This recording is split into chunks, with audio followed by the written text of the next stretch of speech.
പ്രകടന പത്രിക ഇറക്കി. അത് വലിയ തമാശയാണ്. കേന്ദ്രത്തിൽ അധികാരത്തിൽ വന്നാൽ എന്ത് ചെയ്യണമെന്ന് പറയാനാ പ്രകടന പത്രിക.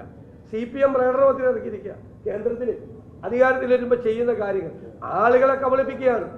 എന്നിട്ട് ഏറ്റവും മികച്ച സ്ഥാനാർത്ഥികളെ BJP കേരളത്തിൽ അടിച്ചു കയറിയാണെന്ന് LDF കൺവീനർ പറയുന്നു.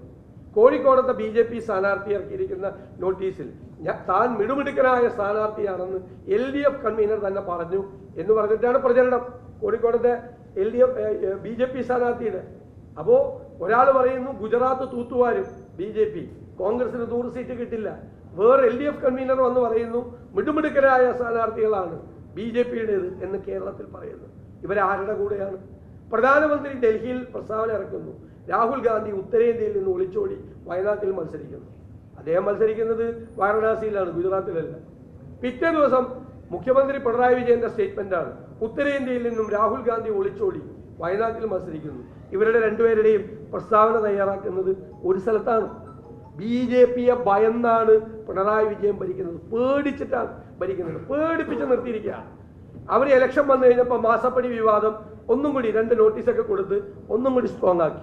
കരുവന്നൂർ ഒന്നും കൂടി സ്ട്രോങ് ആക്കി. ഇവരെ ഭയപ്പെടുത്താനാണ്. ഇവരതിൽ പേടിച്ചു പോയി. ഇവരതിൽ ഭയന്നാണ് നിൽക്കുന്നത്. ഭയന്നാണ്, BJPയെ ഭയന്നാണ് മുഖ്യമന്ത്രി ഭരിക്കുന്നത്. BJPയെ സന്തോഷിപ്പിക്കാൻ വേണ്ടിയിട്ടാണ് രാഹുൽ ഗാന്ധിക്കെതിരായി സംസാരിക്കുന്നത്. രാഹുൽ ഗാന്ധിക്കെതിരായി എത്ര മോശമായ പരാമർശമാണ് അൻവർ നടത്തിയത്. ആ നടത്തിയതല്ല പ്രശ്നം, ആ നടത്തിയതിനെ മുഖ്യമന്ത്രി ന്യായീകരിക്കുകയാണ്. ബിലോ ദ ബെൽറ്റ് ഹിറ്റ് എന്ന് പറയുന്നത് ഏറ്റവും മോശമായ ഹീനമായ തന്ത്രങ്ങളാണ് ഉപയോഗിക്കുന്നത്. പാനൂരിൽ ഞങ്ങൾക്കെതിരെ തയ്യാറാക്കി വെച്ചിരുന്ന ബോംബ് പൊട്ടി CPM-കാരൻ തന്നെ മരിച്ചു. പിന്നെ നുണ ബോംബുമായിട്ട് വന്നു, വ്യാജ വീഡിയോ. അത് ഏത് വഴിക്ക് പോയി? ആ നുണ ബോംബ് ചീറ്റിപ്പോയി. അപ്പം ഈ തെരഞ്ഞെടുപ്പിൽ CPM-ന്റെ മുഴുവൻ അജണ്ടയും LDF-ന്റെ മുഴുവൻ അജണ്ടയും തീർത്തും പാളിപ്പോകുന്ന കാഴ്ചയാണ് കണ്ടത്. ജനരോഷം സർക്കാരിൻ്റെ അഴിമതിക്കെതിരായി, കെടുകാര്യസ്ഥതയ്ക്കെതിരായി, ധന മിസ്മാനേജ്മെന്റിനെതിരായി, കേരളത്തെ തകർത്തതിനെതിരായിട്ടുള്ള അതിരൂക്ഷമായ ജനരോഷവും അമർഷവും പ്രതിഷേധവും കേരളത്തിലുണ്ട്. കേന്ദ്ര സർക്കാരിനെ കുറിച്ചുള്ള ഒരു ഇൻസെക്യൂരിറ്റിയും അരക്ഷിതത്വമുണ്ട്.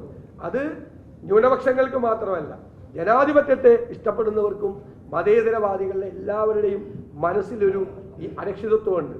അപ്പം ഈ 2 സർക്കാരുകൾക്കും എതിരായിട്ടുള്ള ഈ ഭരണവിരുദ്ധ വികാരങ്ങളും അതോടൊപ്പം കോൺഗ്രസും UDF-ഉം മുന്നോട്ട് വയ്ക്കുന്ന ഓൾട്ടർനേറ്റീവ് പകരം എന്തു ചെയ്യും എന്നുള്ള കൃത്യമായ വർത്തമാനമാണ് ഈ തെരഞ്ഞെടുപ്പിൽ UDF-നെ സഹായിക്കാൻ പോകുന്നത്. ബഹുമാന്യനായ APCCയുടെ അധ്യക്ഷൻ സൂചിപ്പിച്ചതുപോലെ ഞങ്ങളുടെ വിലയിരുത്തൽ ഞങ്ങൾ മനസ്സിലാക്കിയിട്ടുള്ളത് കേരളത്തിലെ 20-ൽ 20 സീറ്റും UDF-ന് നല്ല ഭൂരിപക്ഷത്തിൽ വിജയിക്കാൻ കഴിഞ്ഞ് ചരിത്ര വിജയം നേടാൻ പറ്റും എന്നുള്ള പ്രതീക്ഷയിലാണ് ഞങ്ങൾ നിൽക്കുന്നത്.